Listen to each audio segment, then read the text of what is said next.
நாடு முழுவதும் உள்ள சுங்கச்சாவடி கட்டணம் 5ல இருந்து 10% இன்க்ரீஸ் ஆயிருக்கு.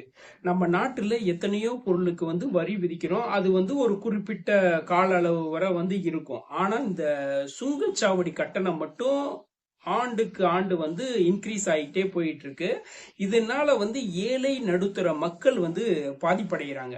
இது எப்படி பிரச்சனை ஆகுதுன்னா, இந்த சுங்கச்சாவடியில கிராஸ் ஆகுற வண்டிகள் பாத்தீங்கன்னா லாரிகள், கனரக வாகனங்கள், பஸ், ஸோ அத்தியாவசிய பொருட்களை கொண்டு செல்லக்கூடிய பொருட்கள் பிளஸ் பயணிக்கக்கூடிய மக்களுடைய வாகனங்கள், அதாவது காரு, பஸ், ட்ரக்கு, ஸோ இந்த மாதிரி இதுல பாத்தீங்கன்னா இந்த போக்குவரத்து பயன்படுத்தக்கூடிய மக்கள், இப்போ உதாரணம் மதுரையில இருந்து சென்னைக்கு போறோம் அப்படின்னா இதனுடைய ரேட் ஒரு அதாவது ஒரு 2 வருஷத்துக்கு முன்னாடி ஒரு ரேட்டா இருந்துச்சு, இப்போ ஒரு ரேட்டா இருக்கு, டிஃப்ரெண்டா இருக்கு. இதோட இன்க்ரீஸ் எப்படின்னா, பெட்ரோல் செலவு ஒரு சைடு இருக்கனால இந்த சுங்கச்சாவடி கட்டணம் என்னன்னா கொஞ்சம் அதிகமா இருக்கு. அதனால ஆட்டோமேட்டிக்கா பாமர மக்கள் தலைக்கு மேல உட்காந்துருது, பணக்காரர்களுக்கு பிரச்சனை இல்லை. சோ இப்படிதான்.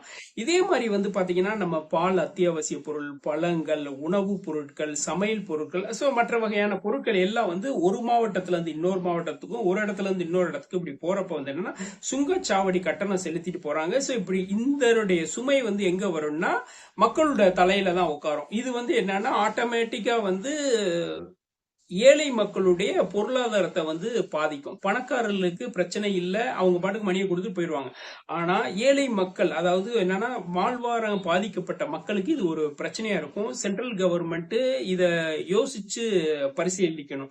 ஏன்னா நம்மளுடைய நாட்டுல எல்லாத்துக்குமே வரி விதிப்பு இருந்தாலும் என்னன்னா பல விஷயங்கள் என்னன்னா ஒரு நீண்ட காலத்துக்கு ஒரே வரியா ஒரே இடத்துல இருக்கும். ஆனா இந்த சுங்கச்சாவடி இது மட்டும் பாத்தீங்கன்னா வருஷத்துக்கு வருஷம் ஏறுது. இதை சென்ட்ரல் கவர்மெண்ட் கவனத்துல கொள்ளணும்.